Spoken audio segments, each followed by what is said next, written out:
A las 03:17 am del 14 de febrero de 1943, en algún punto del Atlántico Norte donde el mar era tan negro que parecía absorber la luz de las estrellas, el teniente Andrew Calloway se aferraba al borde metálico del puente del HMS Resolute, un viejo destructor de escolta nacido para morir anónimo. El viento helado le golpeaba el rostro con la misma brutalidad con la que la Kriegsmarine había estado golpeando los convoyes durante meses, pero esa madrugada, mientras la columna de barcos mercantes avanzaba en silencio absoluto, Calloway estaba a punto de presenciar y de dirigir algo que no aparecía en ningún manual, algo que si sus superiores descubrieran, lo enviaría de regreso a Portsmouth para enfrentarse a un consejo de guerra. Era una maniobra prohibida, un movimiento no autorizado que ni el almirantazgo había considerado viable.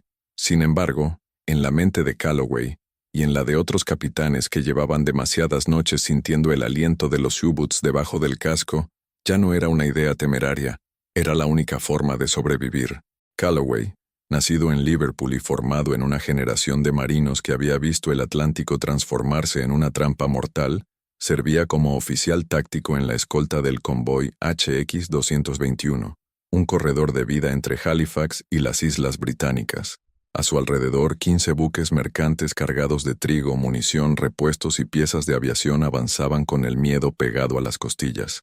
Sabían que en algún lugar al este, ocultos entre las olas, merodeaban los U-Boots del almirante Dönitz, aquellos lobos de acero que cazaban en grupo bajo la doctrina del Rudeltaktik, la famosa táctica de manada. Las pérdidas en los últimos meses habían sido catastróficas. Barcos que explotaban antes de enviar un solo mensaje. Capitanes jóvenes tragados por el mar, tripulaciones enteras que desaparecían en noches sin luna. Los informes oficiales casi siempre concluían lo mismo. Error de apreciación del capitán, deficiente maniobra evasiva, separación prematura de la formación, demasiado fácil, demasiado conveniente. Pero Calloway y sus hombres sabían que el problema no estaba en la tripulación ni en la disciplina. El verdadero fallo era táctico. Y llevaba años siendo ignorado. El manual de convoyes exigía rigidez absoluta, columnas fijas, separaciones exactas, velocidades preestablecidas, una caja perfecta sobre un mar imperfecto. El enemigo, sin embargo, no jugaba con reglas simétricas. Los U-Boots se acercaban por los flancos, cortaban la formación desde abajo como cuchillas que abrían el vientre de un animal inmóvil. Calloway lo había visto decenas de veces. Había visto barcos hundirse sin haber logrado siquiera virar el timón. Había visto bengalas rojas elevarse como últimos gritos de ayuda. Y había visto morir amigos. Uno de ellos, el suboficial Patrick Red Donnelly, que en agosto del año anterior había compartido con él una lata de galletas rancias mientras hablaban de coches. Donnelly soñaba con comprar un Austin 8 cuando la guerra terminara. Desapareció cuando el SS Larkhill fue partido en dos por un torpedo G-7E que llegó desde un ángulo imposible. Ese ángulo, Calloway lo recordaba con precisión quirúrgica. El Larkhill había seguido el manual, había mantenido su sitio en la columna, y aún así, murió obedeciendo. Desde entonces, Calloway había comenzado a desarrollar, casi en secreto, una idea que no parecía militar sino instintiva. ¿Y si la respuesta no era mantener la rigidez, sino romperla? ¿Y si la santidad de la formación rectilínea, esa que todos los almirantes defendían como dogma, era en realidad el mayor regalo para los submarinos alemanes? ¿Y si la única forma de confundir a un cazador era convertir el rebaño en sombras móviles? Su propuesta era sencilla, tan sencilla que parecía insensata: alterar la formación, no ligeramente, no de forma apenas perceptible, sino de manera sistemática y colectiva. Un desplazamiento mínimo pero intencional de cada barco, un movimiento constante, impredecible, un vaivén coordinado entre capitanes que compartían la misma frustración, algo así como un latido irregular en el corazón del convoy. Los manuales lo prohibían, los inspectores lo despreciaban, los comandantes tradicionales lo consideraban una herejía, pero los hombres que estaban allí, en la línea, escuchando cómo los hidrófonos captaban el eco metálico de hélices enemigas, sabían que había llegado el momento de ignorar las reglas para salvar vidas. La noche anterior, Calloway había reunido a 3 oficiales en la sala de mapas del Resolute. No lo hizo con formalidad, sino con una gravedad silenciosa. Encendió una lámpara tenue, abrió un cuaderno que parecía viejo y trazó una serie de líneas ondulantes sobre el dibujo rígido del convoy. Cada línea representaba un barco, cada ondulación, un movimiento prohibido. Si nos mantenemos estáticos, ellos nos calculan. Si nos movemos juntos, aunque sea por metros, les obligamos a perseguir fantasmas, dijo mientras el ruido del mar golpeaba la escotilla. El primer oficial, Morris Thompson, recordó inmediatamente el caso del SS Carrickmore, hundido después de que su columna quedara desfasada solo unos metros. ¿Y si esto nos descoordina aún más?, preguntó. ¿Y si eso es lo que necesitamos?, replicó Calloway. ¿Y si la confusión no nos destruye sino que los ciega a ellos? No estaban seguros, pero ya no podían permitirse seguir el manual. No después de tantos muertos, no después de tantos barcos que nunca llegaron. Así que esa madrugada del 14 de febrero, mientras el viento soplaba desde el noreste arrastrando sal y desesperación, los barcos del HX 221 comenzaron a moverse como ninguna escolta había hecho antes, despacio, casi imperceptiblemente, pero todos al mismo tiempo. Desde el puente, Calloway veía cómo los cascos se desplazaban en un patrón que solo ellos conocían, un movimiento en masa que no era una ruptura del convoy, sino una danza secreta entre hombres que ya no querían ser presas. Lo que Calloway no sabía era que, a 40 metros bajo la superficie, el Oberleutnant zur See, Karl-Heinz Mertens, comandante del U-620, estaba observando ese mismo convoy a través del periscopio, y lo que veía no tenía sentido. Los ecos en el hidrófono no coincidían con la posición visual. Las sombras se desplazaban donde no deberían. El convoy estaba allí, pero al mismo tiempo no estaba. Mertens frunció el ceño, volvió a ajustar los diales y susurró algo que nadie en el Atlántico olvidaría jamás. «Sie uns, nos están cazando». Durante las siguientes horas, los U-Boots que formaban la manada asignada al HX 221 experimentarían algo que la Kriegsmarine jamás había anticipado: la sensación de estar persiguiendo un enemigo que se disolvía como humo, un convoy que se movía como si conociera sus planes, un conjunto de barcos que, sin acelerar ni disparar una sola bala, estaba desorientando por completo la maquinaria táctica más temida del Atlántico. El misterio apenas estaba comenzando. El amanecer del 14 de febrero no trajo luz, apenas una niebla densa que parecía alimentarse del propio ruido del mar. A las 05:42 am, mientras los barcos del convoy HX 221 mantenían aquella oscilación suave pero premeditada, Calloway observaba el radar Type 271 con una tensión que le crispaba los músculos del cuello. No había sido diseñado para detectar submarinos sumergidos, pero a veces captaba pequeñas anomalías en la superficie que servían como presagios. Esa mañana, el aparato mostraba ecos débiles, erráticos, señales que iban y venían como si algo estuviera rozando la superficie con indecisión. Para cualquier otro oficial, serían interferencias. Para Calloway, eran la prueba de que los U-Boots estaban allí, confundidos, incapaces de fijar la posición exacta del convoy. Hacia el sur, el vagón de carga del SS Wexford, un mercante noruego que navegaba siempre al límite de sus capacidades, comenzó a emitir vibraciones diferentes, como si su capitán, Lars Halvorsen, estuviera ajustando la velocidad para mantener el patrón secreto. Halvorsen era uno de los pocos en el convoy con la valentía, o la resignación, necesarias para confiar en aquella maniobra no autorizada. Había perdido a su hermano en el naufragio del SS Kongsfjord el año anterior, y desde entonces se había convertido en un hombre de pocas palabras, pero de decisiones firmes. Si esto tiene una oportunidad, aunque sea mínima, lo haré, había dicho la noche anterior en el canal cifrado. Su voz sonó como si viniera desde un lugar muy antiguo. Calloway pensó en él mientras observaba el convoy ejecutar aquel movimiento casi orgánico. Era extraño ver barcos mercantes, diseñados para la rectitud y la rutina, moverse con una especie de flexibilidad elegante, como si entendieran que aquel patrón era lo que mantenía vivos a todos los hombres que dormían en sus camarotes. No era una formación caótica, era una formación viva. Pero lo que ocurría bajo la superficie era aún más intrigante. El U-620 de Mertens llevaba 2 horas intentando interceptar un contacto que parecía cambiar de lugar por sí mismo. Cada vez que el oficial de sonar, Franz Neuber, marcaba un rumbo fiable, el eco se desvanecía y aparecía otro ligeramente desfasado, como si los cascos del convoy estuvieran rebotando el sonido en direcciones inesperadas. El propio Mertens, que era considerado uno de los comandantes más precisos de la Kriegsmarine, comenzó a dudar de sus instrumentos. El Atlántico solía ser cruel, pero no solía mentir. Esa mañana, el océano parecía conspirar con los aliados. «Esto no es normal», dijo Mertens finalmente, golpeando suavemente el borde del periscopio. «No pueden estar todos moviéndose así, no tiene lógica táctica», pero sí la tenía, aunque solo para esos capitanes que habían aceptado romper las reglas. La lógica no era defensiva, ni ofensiva, ni doctrinal, era puramente humana. Era la lógica del instinto.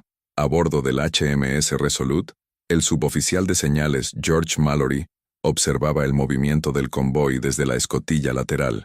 Tenía 20 años y llevaba apenas 5 meses en el mar. Había visto, en ese corto tiempo, más funerales improvisados que cumpleaños. Estaba convencido de que el mar no tenía piedad para los jóvenes. Esa madrugada, sin embargo, sintió algo que no había sentido antes. La sensación de que estaban haciendo algo nuevo, algo no escrito, algo que los comandantes de escritorio jamás entenderían. Al ver cómo los barcos se movían como una sola criatura, Mallory murmuró: «Parece que bailan». Calloway, que pasaba por detrás, no respondió, pero la frase se le quedó grabada. Quizás era exactamente eso, un baile silencioso, diseñado para que el cazador no pudiera distinguir cuáles pasos eran reales y cuáles eran sombras proyectadas sobre la superficie. Mientras el convoy seguía su avance, los capitanes comenzaron a notar que los avistamientos de periscopios eran fugaces, inconsistentes. El HMS Kelston, uno de los escoltas más viejos, reportó haber visto un periscopio a las 05:59, pero al virar para enfrentarlo, el supuesto submarino desapareció sin dejar rastro. No había estela, no había burbujas, no había nada. Solo silencio. Era como perseguir un fantasma. Los U-Boots, entretanto, estaban siendo arrastrados hacia un laberinto insondable. La formación oscilante del convoy provocaba que las estimaciones de los operadores de sonar de los submarinos fallaran constantemente. Cada vez que creían tener una solución de torpedo, el objetivo se desplazaba unos metros. Apenas unos metros, pero los suficientes para que un G-7, que necesitaba una trayectoria precisa, fallara por completo. Cada error táctico significaba minutos perdidos, y cada minuto perdido aumentaba la posibilidad de que el enemigo escapara o que otro escolta apareciera en la superficie como un depredador inesperado. No tardó en aparecer un caso que, más tarde, sería citado, en secreto, por varios capitanes del convoy. A las 06:21, el U-415 lanzó un torpedo contra lo que creía ser la columna central del convoy. El comandante Ernst Reinecke había calculado con precisión alemana el rumbo, la distancia y la velocidad, pero el torpedo emergió en la superficie 20 segundos después de su lanzamiento, describiendo un arco extraño antes de hundirse de nuevo. No había impacto, no había explosión. El convoy seguía intacto. Reinecke maldijo a sus técnicos, maldijo al torpedo, maldijo incluso al propio océano. No podía aceptar que el fallo fuera producto de algo tan simple como un movimiento lateral coordinado de barcos mercantes. Un convoy no debería hacer eso, gritó, golpeando el diagrama de ataque. Y tenía razón, un convoy no debería hacerlo, pero ese sí lo estaba haciendo. Para Calloway, cada minuto que pasaba sin un impacto enemigo era una victoria silenciosa. Sin embargo, también sabía que su maniobra no era infalible. Bastaba con un error, una descoordinación, una ráfaga de viento inesperada que empujara a un mercante fuera de lugar para que toda la ilusión se rompiera. Por eso, mientras el convoy seguía su avance, él miraba constantemente los relojes, las posiciones, las señales luminosas discretas que intercambiaban los capitanes para mantener el patrón. Era como dirigir una orquesta donde cada músico se jugaba la vida en cada nota. A las 06:45, la niebla comenzó a espesarse, convirtiéndose en un muro casi impenetrable. Para la mayoría de los capitanes eso era un riesgo. Para Calloway era una bendición.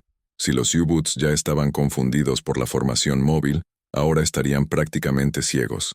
El convoy podía desaparecer en cuestión de minutos, mantenerse unido bajo aquella niebla densa y avanzar sin que el enemigo pudiera prever su desplazamiento.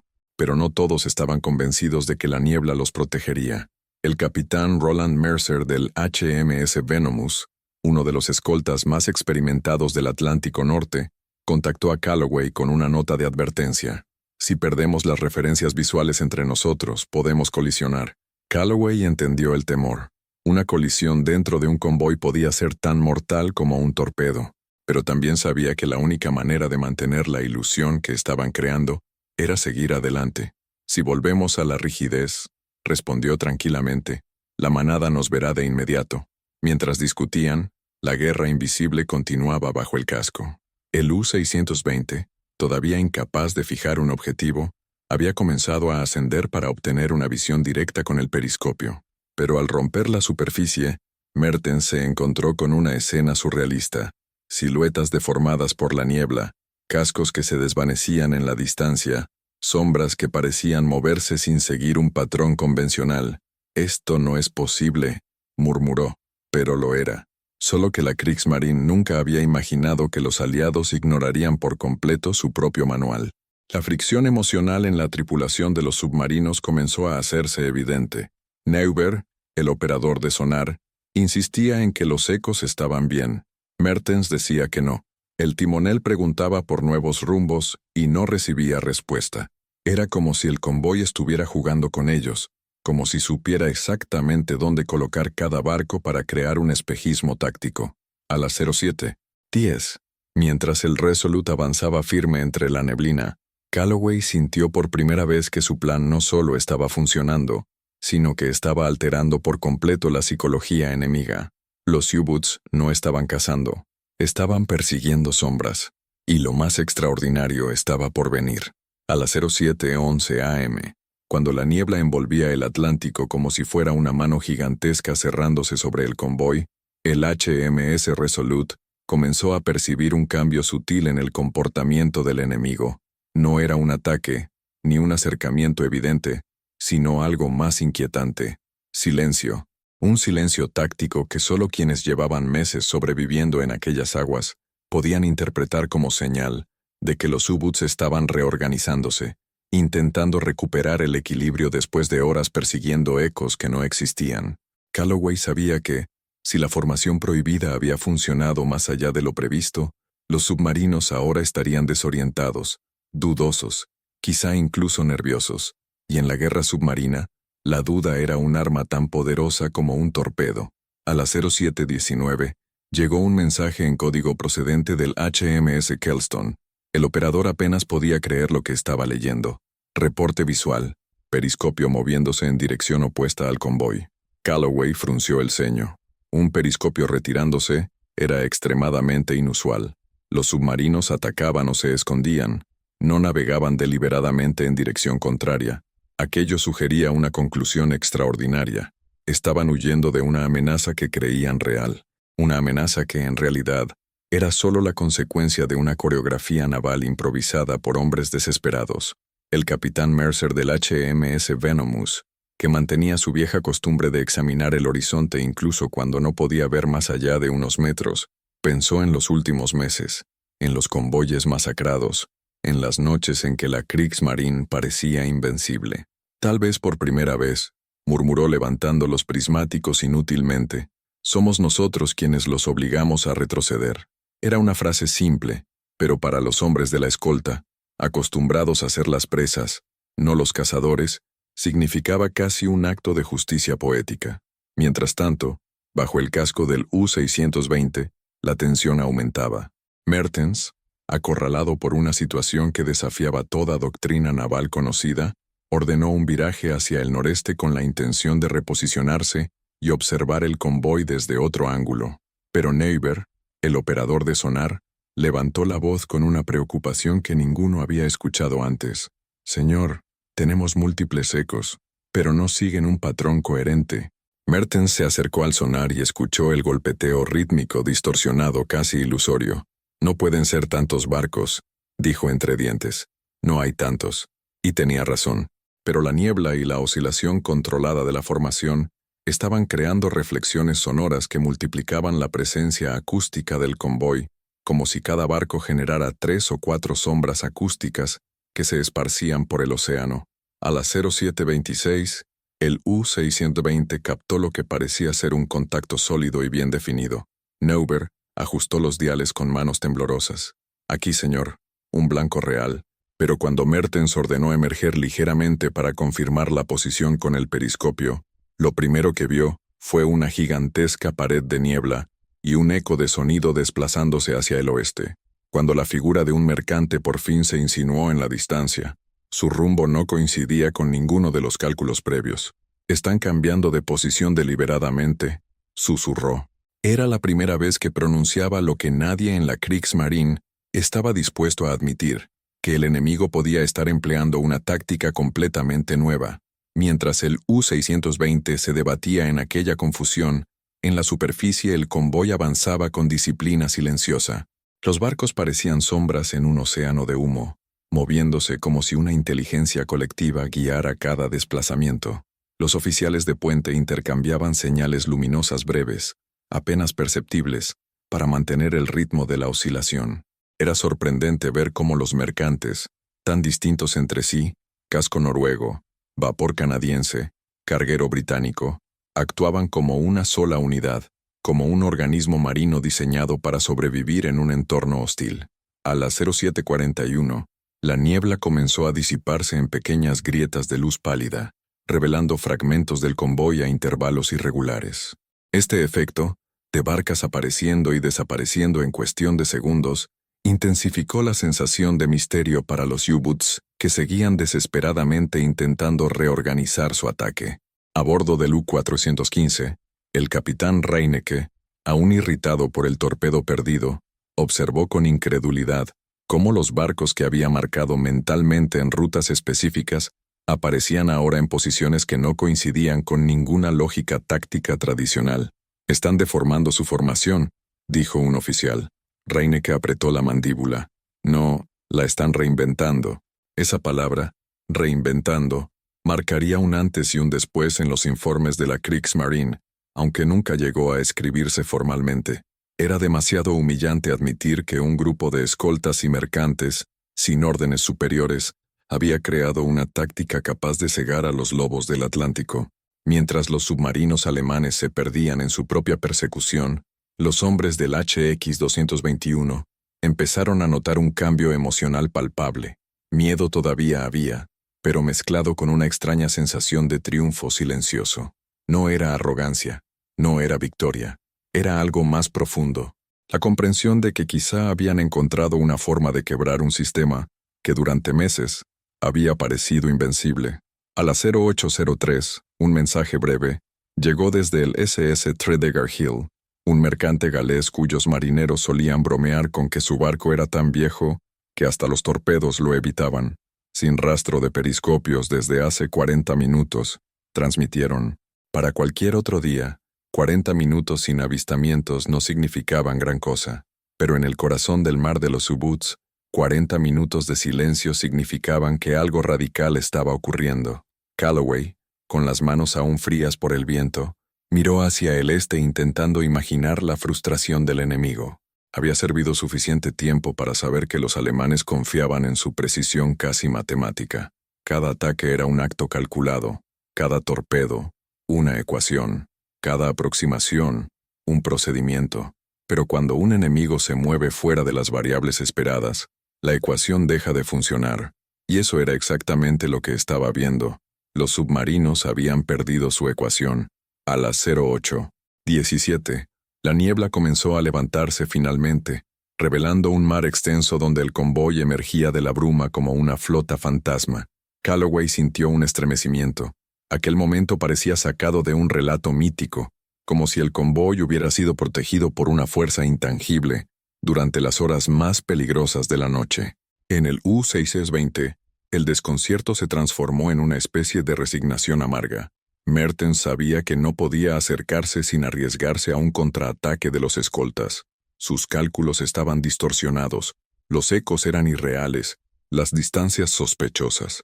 «Es inútil», murmuró finalmente. «Nos están engañando. Neuber lo miró sorprendido pero no dijo nada. Nunca había escuchado a su comandante admitir una derrota sin siquiera haber disparado un torpedo eficaz.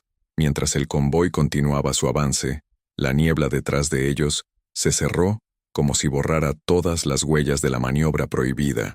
Ninguno de los capitanes celebró. Sabían que la guerra era vasta, impredecible, brutal, pero por primera vez en meses habían logrado algo extraordinario. Habían hecho que los submarinos de Hitler persiguieran sombras, ilusiones creadas por la sincronía silenciosa de hombres que se negaron a obedecer un manual que ya no los protegía. A las 08:29, Calloway cerró su cuaderno de notas. No escribiría ni una palabra sobre lo ocurrido. No podía. Ningún almirante aprobaría aquella insubordinación táctica. Pero mientras guardaba el cuaderno pensó en Patrick Red Donnelly, en su risa, en sus historias sobre coches. Pensó en todos los que habían muerto siguiendo reglas que no funcionaban, y supo, sin necesidad de que nadie se lo confirmara, que aquella mañana habían salvado vidas de una forma que jamás aparecería en ningún informe oficial. El Atlántico se extendía hacia el horizonte, tranquilo por un breve instante. La guerra continuaría, pero esa mañana, en aquel convoy, los hombres habían descubierto algo nuevo, que incluso en medio de la mayor maquinaria bélica de la historia, un movimiento prohibido podía cambiarlo todo. A las 08:31 de esa mañana, mientras el HX-221 avanzaba hacia una franja de mar más segura, la niebla quedó atrás como un telón que se cierra sobre un acto que nadie volvería a representar oficialmente. Los U-Boots, dispersos, confundidos y con sus cálculos tácticos completamente anulados, tardarían horas en reorganizarse. 12 horas, según los informes interceptados semanas después, durante las cuales los comandantes debatieron una y otra vez cómo un convoy aparentemente común había logrado evadirlos sin disparar una sola carga de profundidad. El almirante Dönitz recibiría un informe escueto del U-620, describiendo movimientos incompatibles con la rigidez habitual de los convoyes aliados. No se mencionaba derrota, pero sí un desconcierto evidente. Era la única derrota que realmente dolía, aquella en la que el enemigo te obliga a admitir que tus certezas ya no sirven. Mientras los submarinos recuperaban lentamente su compostura en la penumbra del Atlántico, en la superficie los hombres del convoy seguían cumpliendo sus turnos con una mezcla de naturalidad y secreto. Ninguno quería comentar en voz alta lo que había sucedido, porque sabían que no podían justificarlo con palabras oficiales. No había términos reglamentarios para describir una táctica que no existía, una coreografía que surgió de la intuición y la memoria de los caídos. Aún así, todos la habían sentido. El movimiento compartido, la respiración del convoy, ese ritmo silencioso en el que cada barco había abrazado la responsabilidad de proteger al otro. A las 09:04, el HMS Venomous envió un mensaje discreto: reanudar formación estándar. Era la señal de que la fase experimental había terminado. Los barcos volvieron a su rigidez habitual, alineados en columnas claras, como si nada hubiese ocurrido. Desde fuera, parecían el mismo convoy lento y vulnerable que había cruzado el Atlántico tantas veces, pero los hombres que estaban allí sabían que ya nunca volverían a ser tan previsibles como antes.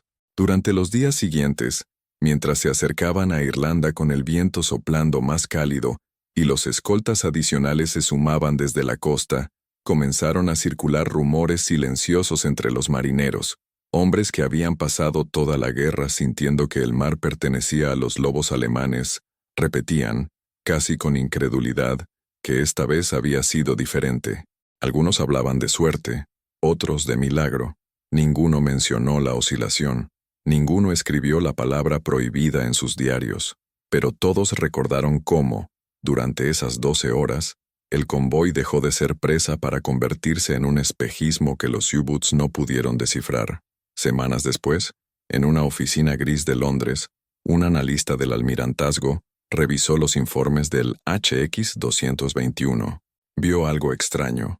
El convoy había sido avistado por 3 manadas de submarinos distintas, y sin embargo, ni un solo torpedo había impactado.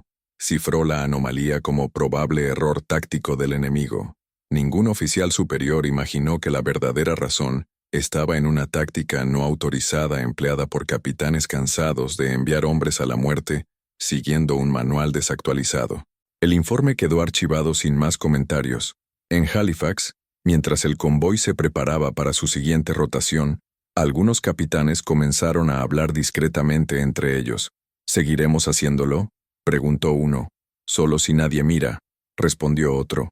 Y así nació una práctica que nunca fue oficial, nunca fue enseñada, nunca fue aprobada, pero que se transmitió de barco en barco, de oficial en oficial, como una especie de secreto compartido entre los que conocían el precio real de la guerra.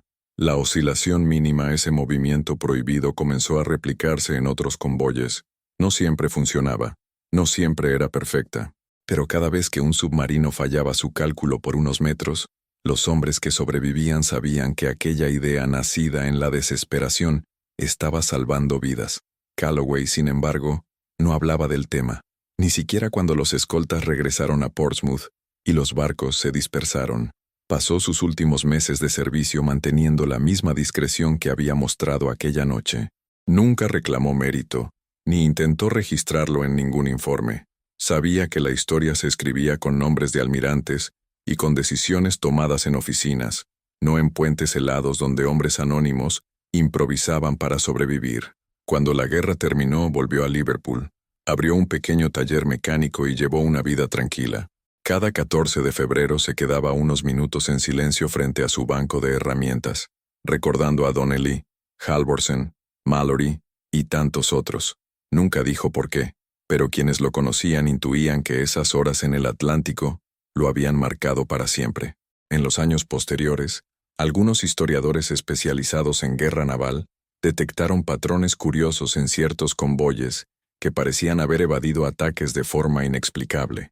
Hablaron de condiciones climáticas favorables, suerte, errores del enemigo. Nadie mencionó la posibilidad de que un grupo de capitanes hubiera decidido reescribir su propio manual en plena guerra. Nadie imaginó que, durante una noche envuelta en niebla, los submarinos de Hitler habían perseguido sombras generadas por un movimiento colectivo prohibido. Pero los hombres del HX-221 lo sabían, y aunque nunca lo escribieron, lo llevaron consigo toda la vida. Porque si hay algo que guerras como aquella enseñan, es que las victorias más importantes no siempre se consiguen con grandes estrategias o cañones gigantescos. A veces, son logradas por marineros exhaustos que, en medio de la oscuridad, se atreven a intentar lo que nadie antes había permitido, moverse juntos, en silencio, para confundir a un enemigo que se creía invencible. Y así, mientras el océano devoraba lentamente las huellas de aquella jornada, quedó enterrada una de esas historias que casi nadie conoce, pero que cambiaron el rumbo de vidas enteras. Una historia sin medallas, sin discursos, sin nombres en los libros. Una historia que sobrevivió solo en la memoria de quienes entendieron que, en aquel mar frío y despiadado, la línea entre vivir y desaparecer podía depender de un movimiento tan pequeño como la oscilación de un barco en la niebla.